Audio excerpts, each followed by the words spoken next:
Hello, everybody. We're about to begin with practice number 2. I hope practice number 1 um, provided you with some tools and some benefits. I hope you were able to witness, to observe what is bringing different emotions and different reactions in you.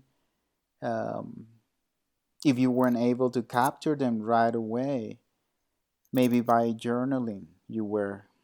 Um, anyway, we can discuss more about this like I mentioned before in the Facebook group.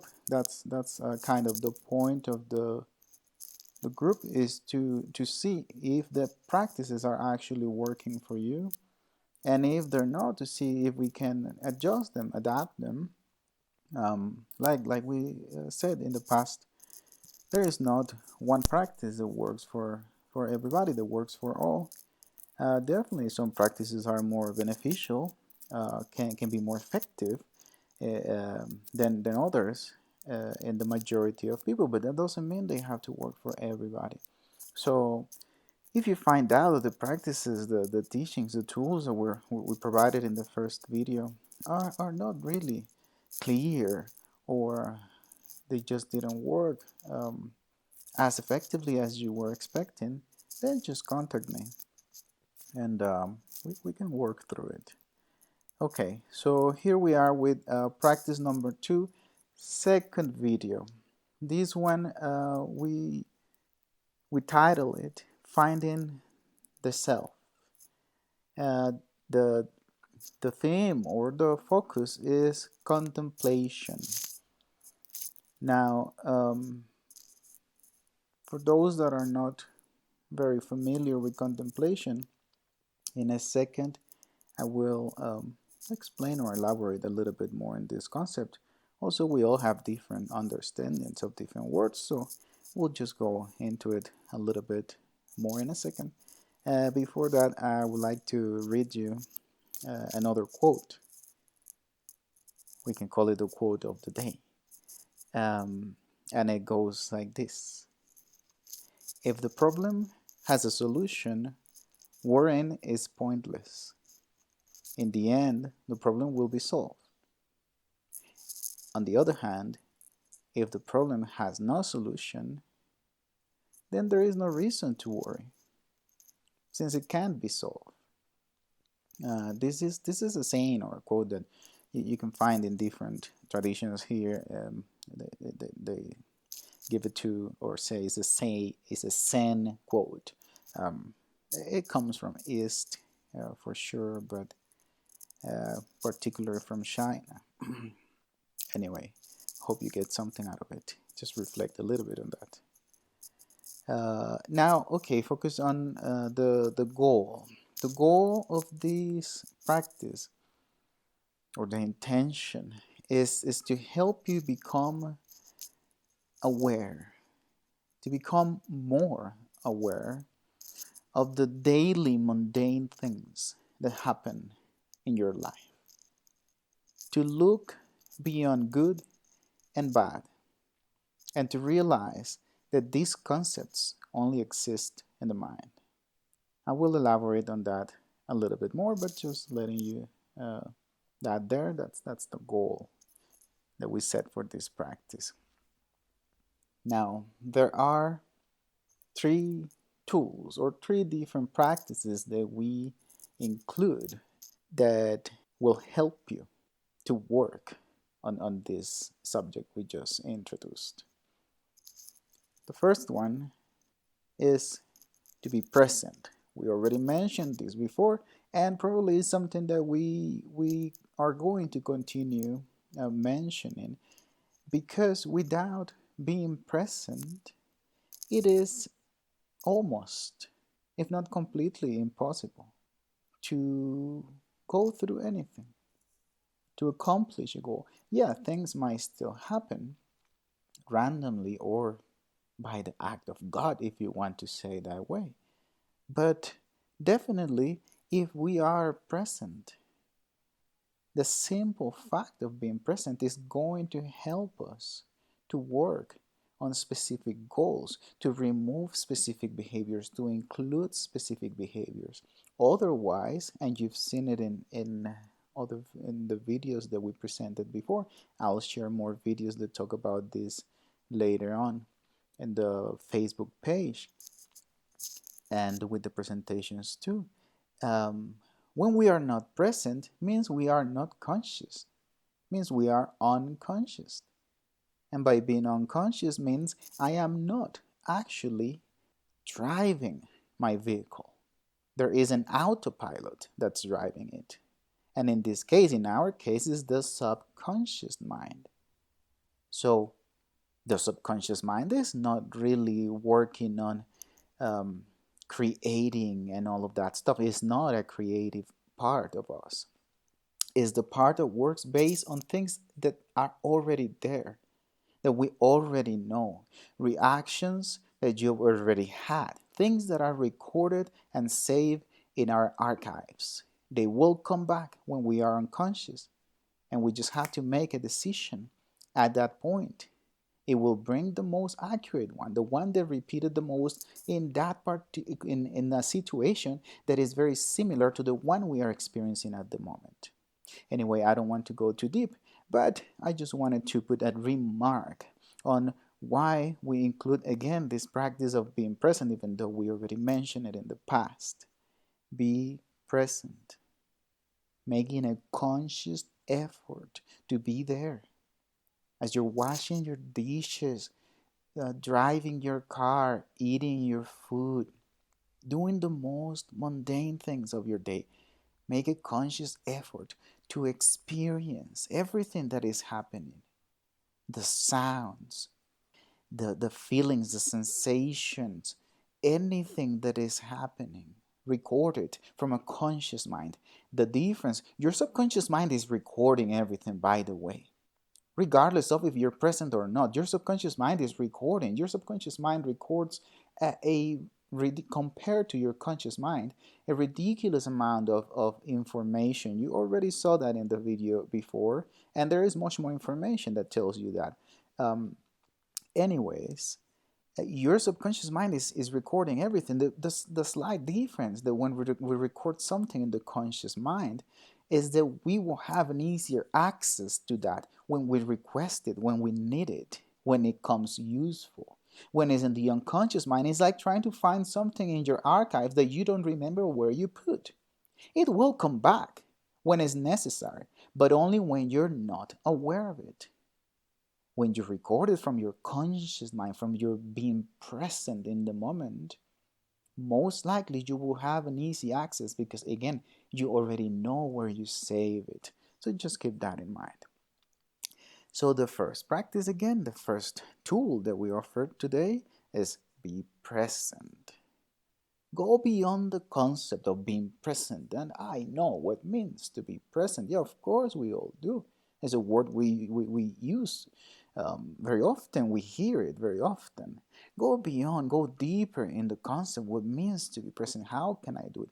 Again, I just mentioned a few tools or a few extra recommendations to how to be present. If you still think that it's not clear for you, let's go in the Facebook group and talk about it and can give you a bit of more information about. Okay, so second one is program to take at least 3 breaks, solo breaks preferably, during your day, exclusively to practice being present. If you're familiar with mindfulness, this is something that it's also mingling there. It's mixing. It's part of the same. So if you already know some mindfulness practices, then include them. But you are already making an effort to stay present throughout the day. Yet you might not make it happen the whole day. So I recommend you to take at least 3 breaks during your day where there are no distractions or interruptions, and you can actually just sit to observe a tree or to write down an essay or whatever you have to do, but to remain completely present. Just everything that is at that very moment. That's you. And as soon as you feel that you're getting lost in thoughts, you bring yourself back to the activity you were doing, whatever, either if it's just contemplation, just sitting observing a tree or an animal, or the kids playing at the park, or writing a letter, whatever it is, make sure that on those breaks, and they can be very short, it can only be 1 or 2 minutes. The most successful way to train yourself to do something is to have short sessions, very short, 30 seconds, a minute, 2 minutes. Depend on what you're trying to work on. It depends the length of time that you want to actually do the training, but the shorter the better. Certain things you can do repetitions of 5 seconds each, and that will be enough. Other things might require a little longer time. Either way, the point is short sessions. You repeat it, you succeed, and you move on. So for 2 minutes, you work on being fully present, and then you forget about it. You move on into, yes, keeping it in your mind. I'm going to try to be aware, to be present, to be mindful, but you're not making an excessive effort. This excessive, for calling it somehow, let's just leave it to those 3 breaks during the day. Okay, finally, um, the third practice is use your breath. Now, using our breath. Well, what do you mean with using my breath? I'm using my breath right now as I'm listening to this video. Um, yeah, but that's not exactly what I mean. And I go back to the first practice that I introduced: be present. It is not the same. If I am breathing and I'm present, I'm conscious, I'm aware of the process. I can feel the air going in, filling up the lungs, and going out, and the lungs contracting, and I feel the hot air coming out, and being aware and present of all of this process. That is definitely not the same than what we were doing just a second ago, just breathing. So you don't need to think to breathe. So this is one of those actions that happens completely involuntary. We want to bring awareness to it. Your breath can change your life. Knowing your breath and using your breath properly can take you into so many different directions, into experiencing emotions so different, into healing you, or the other way around, making you sick, just by changing the way you breathe, just by consciously breathing. Of course, it goes deeper than that, but just by being aware of your breath, you can really make a huge difference in your life. So, okay, how are we gonna go a little deeper into all of these practices? Let's go back to the contemplation subject. Um, Contemplation is defined in some dictionaries as thoughtful observation. So just take a moment and let this concept go in yourself. Thoughtful observation. But what is thoughtful observation? Still, we might still be confused, but thoughtful observation, maybe you already have it very clear, then we're good. I guess there might be many ways of describing this. The way I see it, thoughtful observation means to be mainly, if not fully, in the present moment, pointing all of your energy, all of your attention towards one thing. This is, by the way, the definition of concentration by the yogis, pointing all of your energy towards one single thing, one single point. Mindless distractions vanish and all become clear when we are in that state. So, why is it so important? Well, this is why meditation is so effective. Because with time and practice, it will make you go to that same space, one pointed attention. going beyond the thought. This is something that it seems easy to be understood. Going beyond the thought. Um, it's easier said than done, of course, but with practice, with bringing yourself to the present moment, with being mindful in every action you perform, these processes naturally begin to happen. You start seeing how your mind begins to feel more calm, how there are less thoughts we have, and the numbers change depending on where you get the information from, but they are kind of the same, in the same range.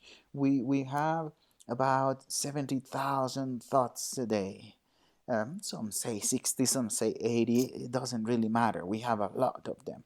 But what it matters is that about 80%, about, I say, it's not accurate, about 80% of these thoughts are repetitions, are repetitive thoughts.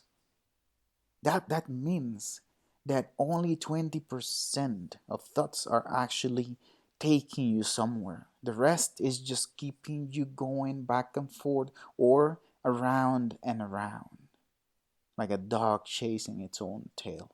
So, can you imagine what would happen if if you're able to stop these repetitions? All of the sudden, your mind will be 80% emptier. And these are the beginning steps of meditation. This is what people start feeling when they begin to meditate and they begin to have success. The first things they recall is, wow, my mind feels so empty. Yes, because we cut the repetition of those thoughts. So you're still thinking, but not so much. So you can get to the same states without necessarily having to sit down and close your eyes in a Zen position, a yogi position. You can do this in your daily life without ever having to close your eyes and sit and look all fancy and nice, which it's great too. I like that too. But what I'm saying, that's not necessary in order to attain these states. Of course, it helps. So again, I hope that this point is clear. If not, let's go back to the Facebook group and we can talk about it there. Um, Judgment prevent us from seeing the good that lies beyond appearance. Wayne Dyer said that. Just wanted to share that little thing there. Also in the memory of Wayne Dyer that just died. I said in the intro that the goal of this practice is to look beyond good and bad, and that they only exist in the mind. And for many people, this is a challenging concept. So let's attempt to break it down a little. It is not that good and bad are not there or they don't exist, but it's more that the angle we look at it is what actually causes trouble and confusion in our lives. If we look at it from a space of attachment to our expectations and egocentric judgment, then good and bad begin to bring unbalance into our lives. Because we are then disconnecting from seeing things as they are, for what they are. Let's explain this or attempt to explain this a little better. Let's use some daily trivial things to elaborate this idea. For example, a tree. When you look at a tree, what do you see? Do you see a good tree or a bad tree? Most of the people just see a tree. We will normally judge it by saying it's a pretty tree or it's an ugly tree. But this is just judgment, since pretty and ugly are just concepts based on our likes and dislikes. What's pretty for some people, it's ugly for others. So, a tree is just a tree. The tree analogy might be maybe too easy. Maybe we all agree on what I just said. Trees are not good or bad, so why would we even say that? But let's use another example. Let's say sunsets. What about sunsets? Are sunsets good or bad? Well, probably we agree too. They're not. They're just sunsets. We might like some better than others, like with the trees. This is a nice sunset. This is a pretty sunset. This is not so nice sunset. This is a ugly sunset compared to what? Well, compared to the other ones I've seen before. But this is all judgment. Means we are not seeing the thing we're seeing for what it really is. Let's use another concept. Animals. What about animals? Um, Now, I think that with animals, it begins to get interesting because animals can perform actions. So, when we are judging the action of an animal, we are, well, judging the behavior that the animal is performing. If the animal behaves accordingly to our belief systems or standards, then we might say this is a good animal. But if it does behave against our beliefs, we might say that it is a bad animal. For example, a lion that eats little baby lions is not a good lion, right? It's eating baby lions. That's not nice. That's not a good lion. But in fact, that is just nature. The reality is that it's just an animal performing a behavior. Of course, a behavior we don't like, so we call it bad.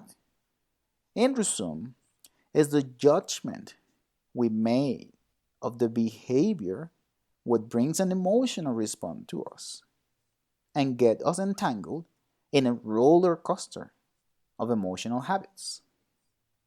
And just to make it clear, it is not that we're not supposed to judge or that we're supposed to like the fact that a lion naturally will kill a baby lion that's not his. It is more about realizing the effects of unconscious judging. So, are there good and bad actions? Well, that's a kind of tricky question. We could say yes and no. I could say yes and no. Yes, there is, but only in a limited space controlled by our judgment. Let's not get too caught up in this idea.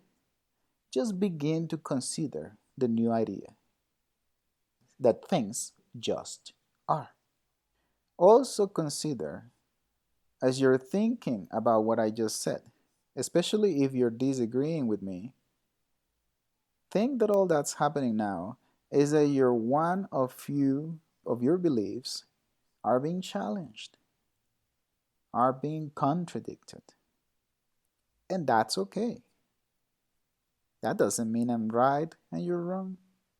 It just means our beliefs are different. Ultimately, just remember one thing. If your beliefs are taking you to a life of contentment and inner peace, then there is no doubt. Keep them close to you. Keep using them. But if they're not, then let's begin to review which of those beliefs are not serving us, are not helping us to evolve.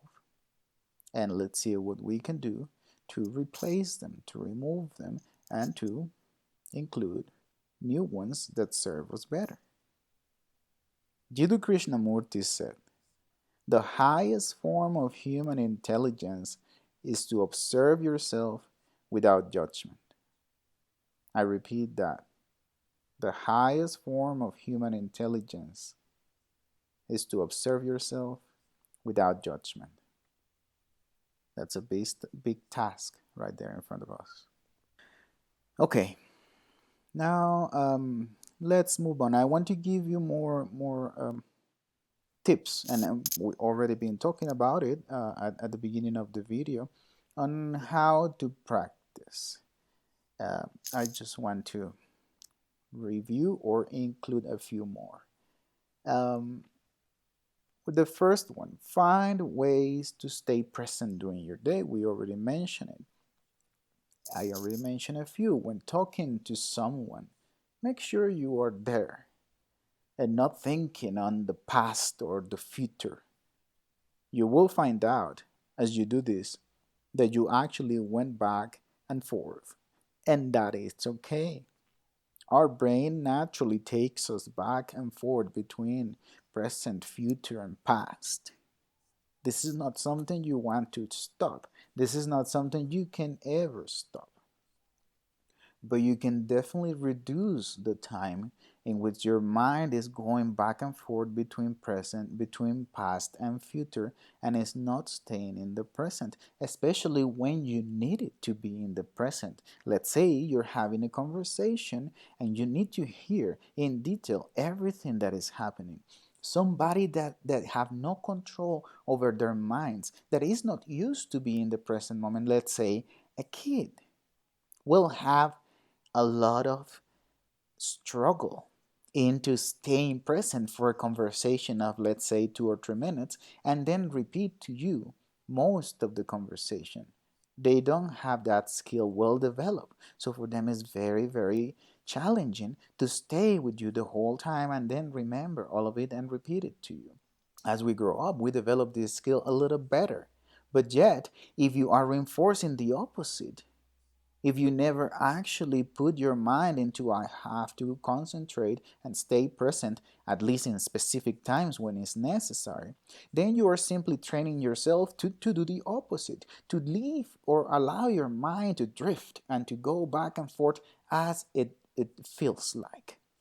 And of course, when you actually need it to do the opposite, your mind doesn't know how to respond. All of this is training its behavior, is the repetition of one action over and over and over. It creates a pattern. And how did this pattern came to happen? Because I wasn't there as it was happening. I mean, I was physically there, but I wasn't mentally there most of the time. So things were just happening. And things for your subconscious mind, things don't just happen. I just said that. Your subconscious mind is on it all the time. So you want to make sure you are recording in your subconscious mind the information you actually wanted to be there. Okay. So, second, your breaks. About your breaks. Your program breaks are times for yourself, for practicing this so-called thoughtful observation. And you can be very specific about that. Yeah, I'm going to sit down and practice thoughtful observation. Or like I said, you can also do it as you're sort of in a passive interaction. Means you're not doing something that requires you to be taking care of so many details, but you're doing something that is relatively passive. If you find out that's too hard for you, then just sit down in a bench, sit down in the grass, just in a place where you are sort of undisturbed, and do your thoughtful observation.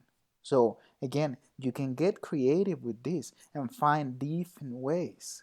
Like I said, you can be preparing yourself a tea, a coffee, or your meal, and you can recall every single moment of the process. How, where was placed the spoon, the position of the stove, so many things you can recall. And this sounds trivial. Yeah, I said it at first. That's the whole point. That's how you're going to train yourself with the trivial stuff.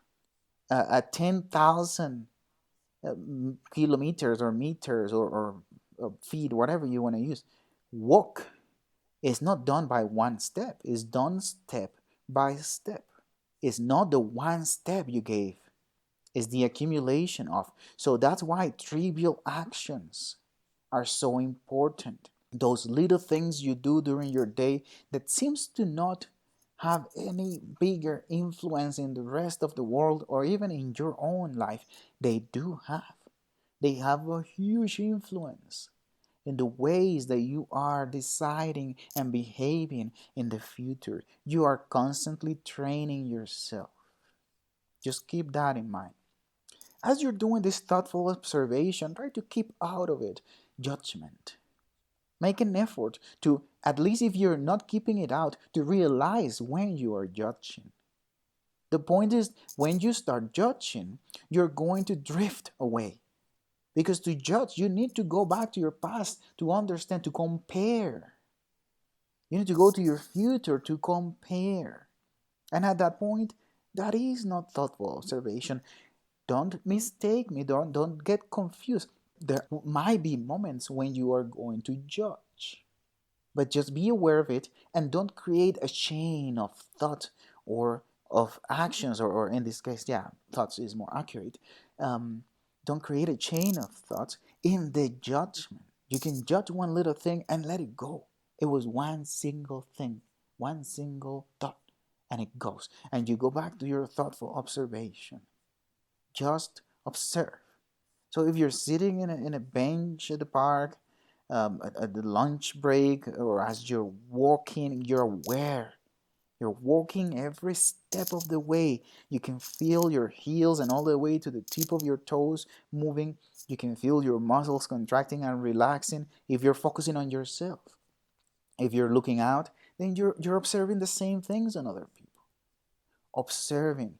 This whole practice on its own, it might take you a lot of time to develop awareness of the separation, to create the separation between thoughtful observation, non-judgmental observation, and to do the same with judgment. It might create a lot, it might take, I'm sorry, a lot of time.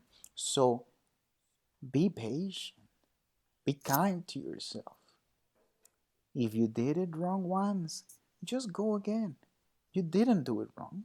If you wouldn't done it that way, you wouldn't say that you had to do different. So acknowledge those so-called mistakes. I don't believe there's such a thing as mistakes. They're just opportunities to learn, and that's what you had. If you find yourself judging something that you know you shouldn't be judging, or you didn't want to judge, that's fine. Just cut it right there and begin again. So just work on being here and now. And this is when we jump to step number three, tool number three, the breath. Use your breath. And I give you a word in um, yoga teachers call it mantra. You can call it however you want. Um, but as you're breathing, and I also recommend you to use your breath on your breaks. So when you're taking your breaks, you can also just sit down on the bench and observe your breath. Like I said, as the lungs contract and expand as you inhale and exhale. The mantra I want to share with you, so it's not a mantra, it's just a word. Um, is as you're breathing in, you can actually say it out loud or in your head. You can say, I'm breathing in. And as you're breathing out, you say the same thing, I'm breathing out. You might think this is silly, or you might think, wow, how profound is that? It doesn't matter. That's judgment. Just do it. We just want to be present. That's the goal, remember. It's not about likes and dislikes. So just breathing in, breathing out. As you're doing the physical action, you are repeating in your head, I'm breathing in, I'm breathing out. You're going to begin to notice how your mind drifts into the future and the past. And this is something you can do not just during your breaks, you can do it at all time. And you will get so good at it that you'll find out that you can do it even as you're performing other things. Means you're being multitask. Another word you can say as you're breathing is just, I'm here now. This might work better than the other one. It doesn't matter. You might have your own. Use your own if you already have one. You can also use this tool of breathing and repeating this mantra when you're feeling overwhelmed, or like I said, when doing a solo break. As I mentioned before, your breath has a tremendous power over your mental and emotional state. So don't underestimate this practice. if you, as you're listening to me right now, you have experienced the power of your breath, you resonate, you agree with me right now. If you haven't, I assure you, even if you don't want to, you might be underestimating how powerful your breath is. And I can tell you this from experience. In the past, before I started using and learning how to use my breath, I was open to ideas and to possibilities. But the actual experience, it blew my mind away. How powerful and how far I could go with just using my breath. So you don't have to be an expert to get benefits of this.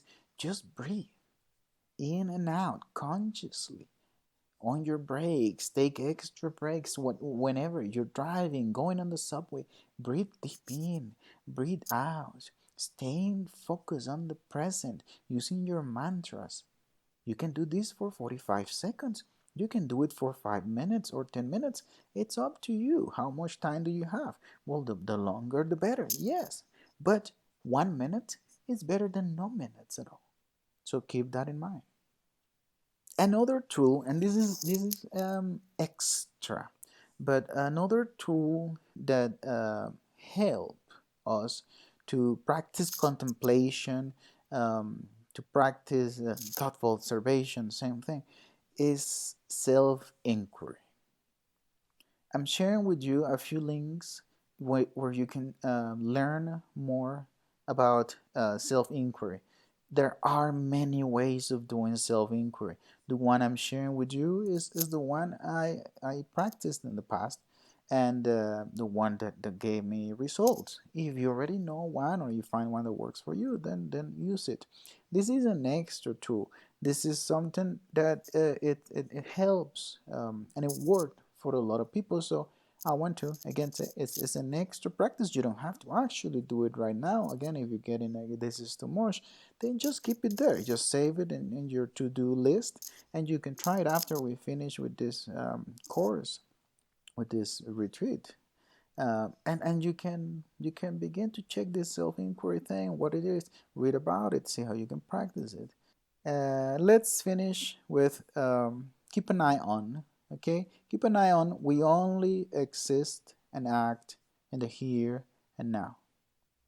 Notice how often you are present and how much time are you spending dwelling in the past and the future. And finally, just reminding you to go to the Facebook group. We recommend you for the next 3 days to practice um, this whole recommendations that we just talk about in this video. Go to the Facebook group, share privately or in the wall. Tell us how is it going? Is it working? You're engaging, you're not. Remember, be present, be persistent, and be patient.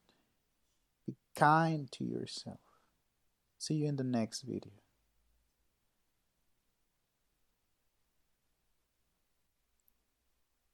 Hello, everybody. We're about to begin with